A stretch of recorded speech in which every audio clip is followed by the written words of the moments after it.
परम पूज्य गुरुदेव और वंदनीय माता जी के चरणों में कोटि कोटि प्रणाम। आप सभी को प्रणाम। पूज्य गुरु जी द्वारा लिखी गई पुस्तक संकल्प शक्ति की प्रचंड प्रक्रिया में आज हम सभी सुनेंगे प्रबल संकल्प शक्ति की प्रचंड प्रतिक्रियाएं। नदी जब समुद्र में मिलने की प्रबल आकांक्षा से अभियान प्रारंभ करती है तो उसकी गति रोकने वाले अवरोधों को परास्त ही होना पड़ता है।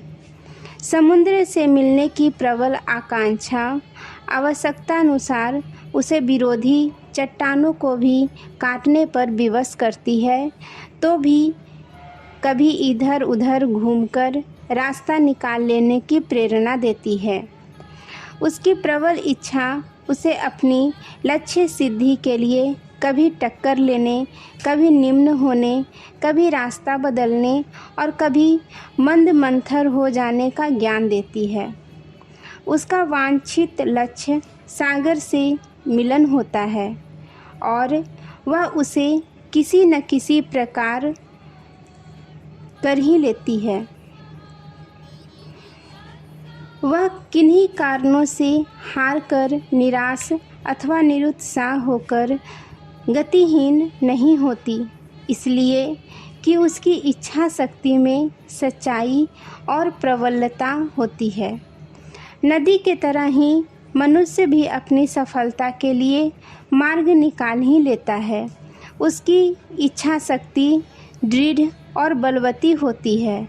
उसकी इच्छा स्वयं ही उसका मार्ग प्रदर्शित करती चलती है। सफलता का मूल मनुष्य की इच्छा शक्ति में सन्निहित रहता है।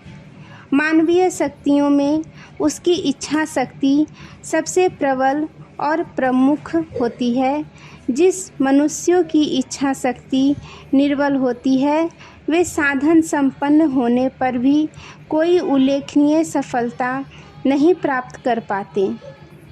निर्बल इच्छा शक्ति वाले लोग मार्ग में आई एक साधारण सी कठिनाइयाँ अथवा सामान्य विरोध को देखकर हिम्मत खो बैठते हैं।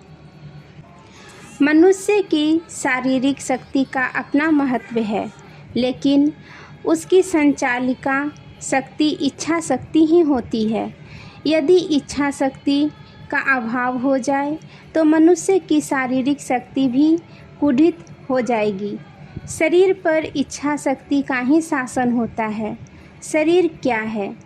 इंद्रियों का संगठन समूह। इंद्रियों का कार्य ही शरीर का कार्य होता है। इंद्रियां इच्छा शक्ति से ही कार्य की प्रेरणा पाती है।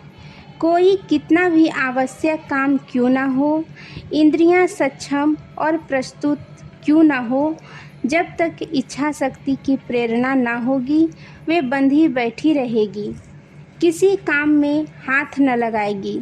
जब इच्छा का स्फुरन होगा, उसकी प्रेरणा होगी, तभी इंद्रियां कार्यरत हो जाएगी। शरीर इंद्रियों के और इंद्रियां इच्छा शक्ति के अधीन होती है। इच्छा शक्ति की जागरूकता के बिना मनुष्य कोई भी कार्य करने में सक्षम नहीं हो सकता। संसार के छोटे बड़े सभी कार्य शक्ति द्वारा ही पूरे होते हैं। शक्ति के बिना मनुष्य एक पग भी आगे नहीं बढ़ सकता। श्वास लेने की सामान्य प्रक्रिया से लेकर पहाड़ काटने तक के कठिन काम शक्ति द्वारा ही संपादित किए जाते हैं। जब तक शक्ति है तब तक कर्म है, तब तक जीवन है। शक्ति के समाप्त होते ही क्रिया स्थगित हो जाती है और क्रिया के स्थगित होते ही जीवन समाप्त हो जाता है।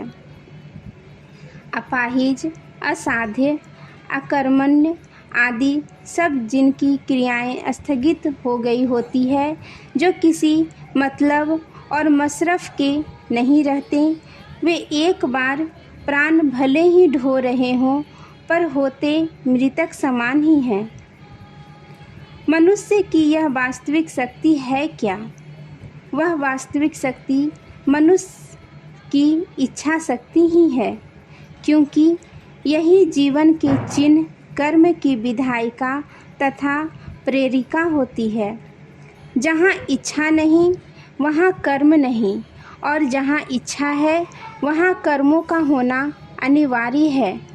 इच्छा की प्रेरणा से ही मनुष्य कर्मों में प्रवृत्त होता है। यदि उसमें इच्छा की स्फुरना नहीं, उसकी प्रेरणा न हो, तो मनुष्य भी जड़ बनकर पड़ा रहेगा। आदिकाल से मनुष्य अब तक जो विकास और उन्नति करता आया है, वह सब इच्छा शक्ति का ही चमत्कार है।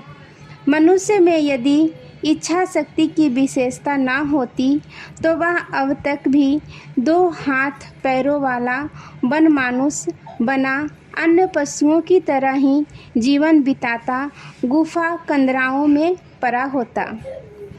इस प्रकार आश्चर्यजनक साधनों के साथ शांत से देवताओं से एक पद पूर्व न रहा होता। जिनमें इच्छा शक्ति का प्राबल्य होता है, वे अब भी अपनी साधना और तपश्चर्या के बल पर देवताओं के समकक्ष होना तो क्या परमात्मा के समकक्ष हो जाते हैं। जीवन की समग्र उन्नतियाँ और सारी सफलताएं इच्छा शक्ति के ही अधीन होती है। नव सृजन, नव चेतना, नव निर्माण की जो भी क्रांतियाँ संसार में हुई है अथवा होती है, उनका आधार मनुष्य की प्रबल इच्छा शक्ति ही होती है। संसार में अब तक जो भी महान और उल्लेखनीय काम हुए हैं, उनको उन्हीं महामानवों ने संपादित किया है जिनकी इच्छा शक्ति प्रबल और प्रखर रही है। निर्बल इच्छा शक्ति वाले लोग संसार में अब तक न कोई उल्लेखनीय कार्य कर सके हैं और न आगे ही कर सकेंगे। निर्बल इच्छा शक्ति और व्यक्तियों के मन में महानता, सफलता और उन्नति के विरोधी भाव जैसे संदेह, आशंका, भय और अविश्वास आदि भरे रहते हैं। उसे अपनी कुविचारों, कुकल्पनाओं और कुप्रवृत्तियों के जाल से निकलने का अवकाश ही नहीं मिलता, जिससे वह श्रेय पथ पर अग्रसर हो सके। वह स्वभावतः अस्थिर विचार, अस्थिर उद्देश्य और अस्थिर निश्चय वाला होता है। एक काम को तब तक करते रहने का धैर्य उसमें नहीं होता जब तक कि उसका अंतिम निष्कर्ष न निकल आए। वह जल्दी ही एक काम को छोड़कर दूसरा और दूसरे को छोड़कर तीसरा पकड़ता रहता है। अपनी इच्छा शक्ति की अदृढ़ता के कारण वह एक छोटी सी कठिनाई से ही भयभीत तथा उद्विग्न हो जाता है और जल्दी ही कर्तव्य से हट जाता है। इच्छा शक्ति की निर्बलता मनुष्य के समग्र जीवन की निर्बलता है। आज के लिए यहीं तक। आप सभी को धन्यवाद। जय गुरुदेव।